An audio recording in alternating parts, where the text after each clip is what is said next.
From the archives of the great library of Arathes, Golden City of Elves, the wise scholars of Grey Sage present the unlikely and highly questionable accounts from those who were avowed witness. These are the suspenseful investigations of the human, Fraenk Neversleep, Arch-Preceptor of Blackroot. And now, the Neversleep Scrolls, Circle of the Mind Thief, written by Philip Walton. The story continues. Chapter 13. The Lin-Tyrian Kyleria was worshipped as a protector of the waves and the seas. Her celebrants brought her offerings with the birth of every child and at the death of a loved one. It is believed that her very servant Geth guards the door to the underworld. She is widely understood to be tempestuous and fickle, and the thing she despises more than anything is the undead and dark creatures from the underrealm. These tenets of faith are things widely taught to all children in Arathes and beyond. But this knowledge was not something that a malign magical evil such as a blackhound would be privy to. And yet, somehow, whether by pure instinct or bloodthirsty enthusiasm, the terrible creatures were determined to not let Fraenk reach his sanctuary. Just as he was nearing the zenith of his leap toward the fountain, Fraenk felt the bite of the blackhound's powerful jaws close on his leg.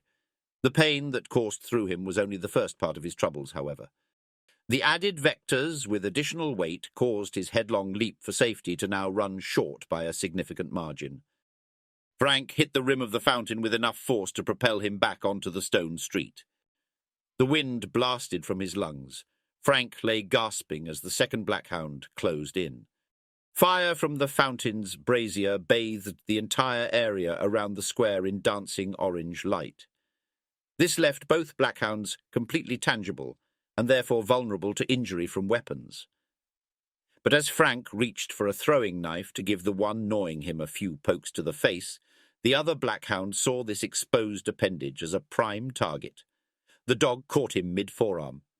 He sucked in hard as he felt the bones inflect with the force of the bite. Fraenk would have screamed if he had not been still gasping for air. Then a strange sensation came over him, like he wasn't a part of his physical form anymore, like he was floating. Something about being in sight of a holy place and getting mauled to death by these decidedly unholy beasts filled Fraenk with a weariness that bordered on exhaustion. Of course, the exalts would sit idly by and watch disinterested as an average guy was killed by a couple of nasty magical beasts. They seemed to take fiendish joy in ignoring the plight of a lowly man such as Fraenk. The blackhounds themselves were not even supposed to be here. How did these creatures even get into the city in the first place? They must have been conjured by someone, but doing so should have triggered all kinds of wards. If he survived this, there'd be a few Arcane Lords and Paladins that Fraenk would like to give a piece of his mind. But the way he was currently being enthusiastically mauled, there was not likely to be any part of his mind left. This thought was particularly troubling. Not for himself, but that he would have failed old Mycon and his family. They had died at the hands of that deranged elf, and for what? The title to a bakery and a broken crust of bread?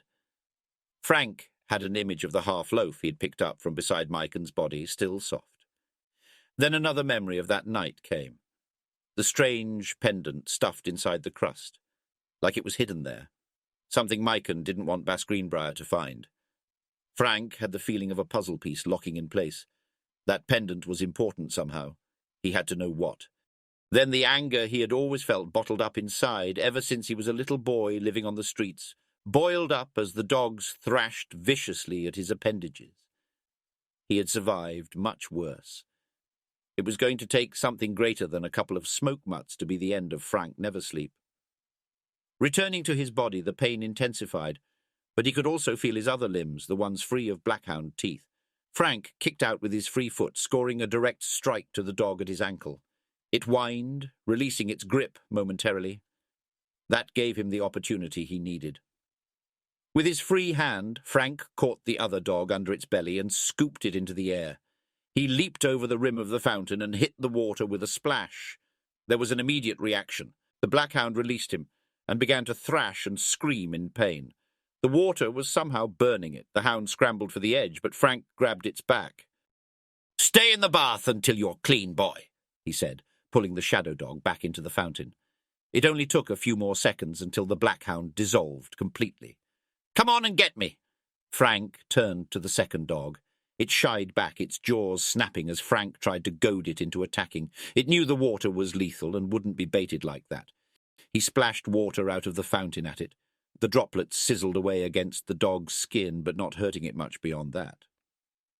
As Fraenk considered how to lure the other dog into the water, something odd began to happen.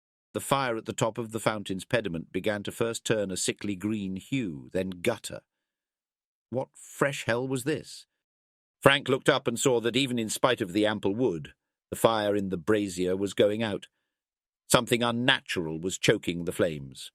The blackhound sensed an increasing opportunity and leapt forward, its teeth popping as it snapped its jaws. Fraenk splashed, this time defensively, but the water barely hit the dog. Most of it passed harmlessly through. Emboldened, the blackhound advanced. Fraenk needed that fire, but something was killing it. When he looked up again, the brazier had hissed out entirely, and only a thin column of light grey smoke rose from its wide bowl. "Hells," Fraenk muttered, watching the dog turn back into a roiling mist of black smoke.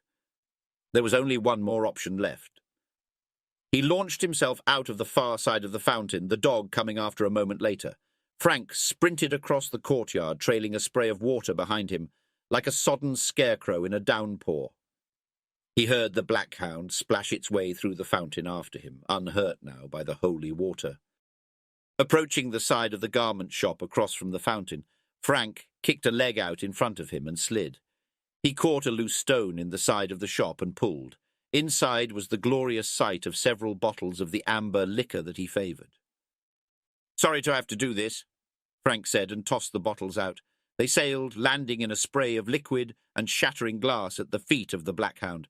It snarled, maliciously, unhurt. "Taste hot death, hellbeast!" Fraenk shouted, pulling a craggy chunk of flint from his cloak. With his other hand he drew a throwing blade and scraped it across the rock. Typically, striking a flint would result in a shower of sparks, which in turn would ignite the alcohol and burn the dog. However, Frank's recent foray into the fountain left his flint quite soaked, and therefore not much good for creating the aforementioned sparks. "Well, that's not fair," Fraenk muttered and straightened as the blackhound snarled again, ready to leap and tear out his throat. "Need a light?" A voice called from somewhere above. A woman's voice, familiar and somehow annoying. Fraenk and the blackhound looked up to see Kyla standing on a nearby balcony, beside an iron cresset that cast flickering light. She skewered a luminescent orange coal from the torch's bowl and drew the arrow back into her bow. She released with a twang, and the arrow flew. The flying coal glowed bright orange and then ignited right at the shadow dog. It struck the ground, igniting the pool of alcohol at the blackhound's feet. Light and flame immediately immolated the beast, causing it to thrash for a moment before turning to black smoke. Fraenk tipped sideways and caught himself against the wall. Pain and exhaustion flooded him all at once. "You're welcome," the woman shouted across the courtyard. "Now this time I mean it. Don't follow me." "I think I've had enough fun for one night anyway," Fraenk groaned and raised the hand that wasn't bleeding. She paused for a moment and waved back, then slung the bow across her body and disappeared back across the rooftops into the night. Fraenk could hear the shrill alarm whistle of the partisans now and the clomp of boots on stone. He slipped into unconsciousness.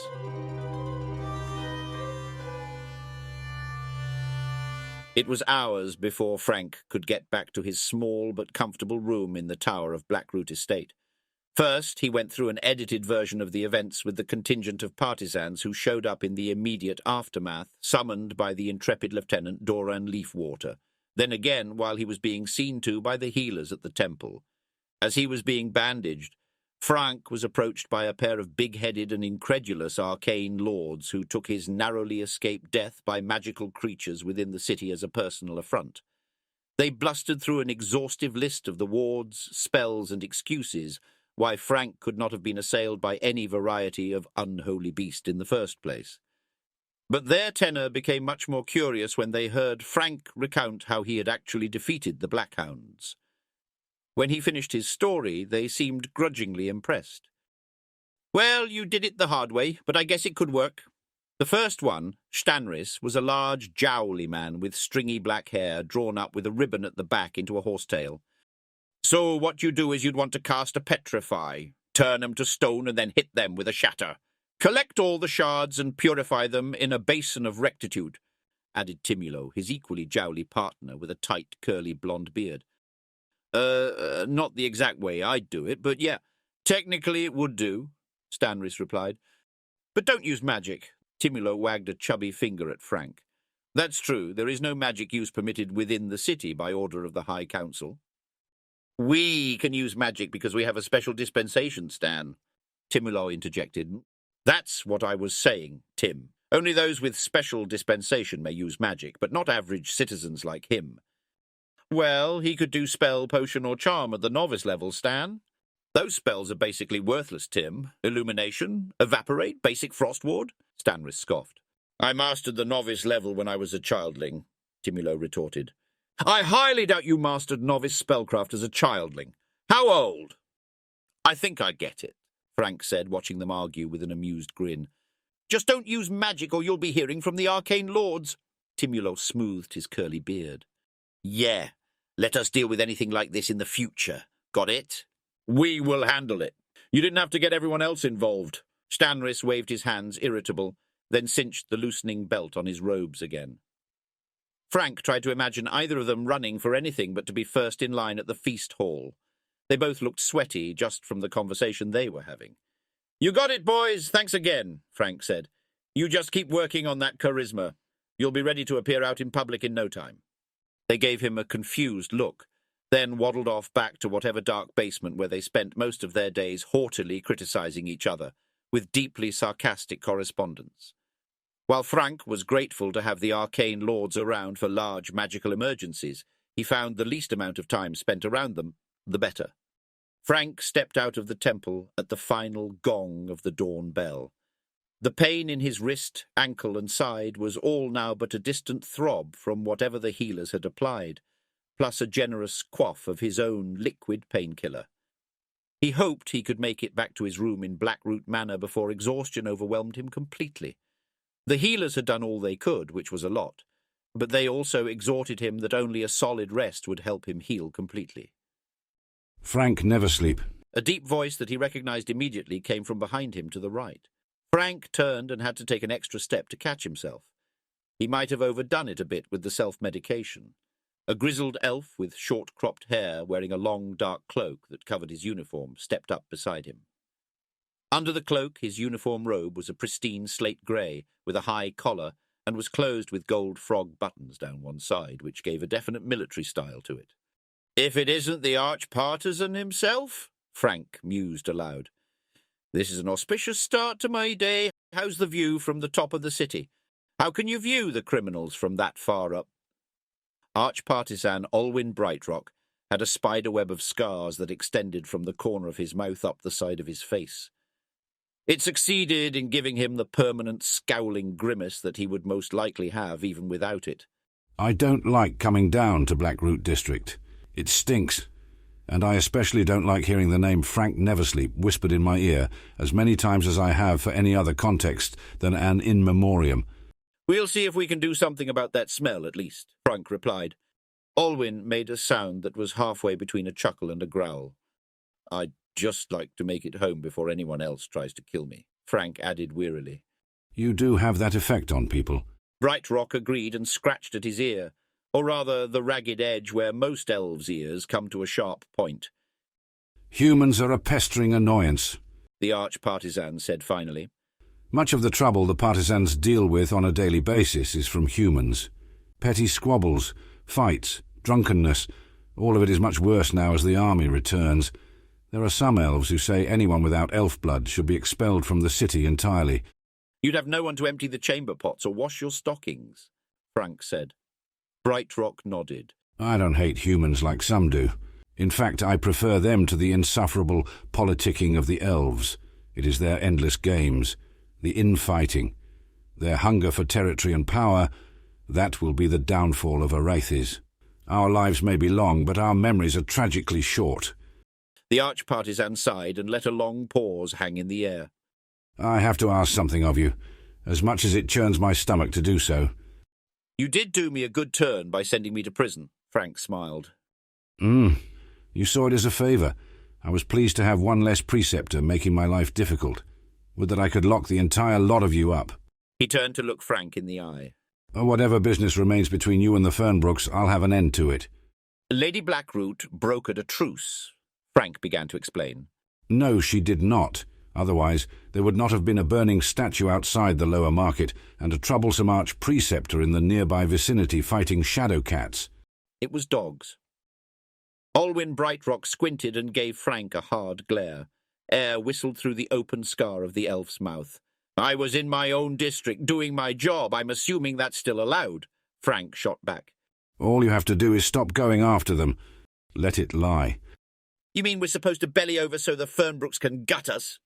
You killed an elf from their family, Fraenk, and I backed you up. Did you ever ask yourself why I did such a stupid thing? Certainly not for the sake of your job, Fraenk spat, or an overabiding sense that justice be done, especially for those annoying humans. If I didn't kill that elf, he'd be walking free today. That's not how justice is done in Arathis. Half of the High Council was ready to see you hanged, just to set an example. I didn't like it, but I was ready to carry it out too. But something changed my mind.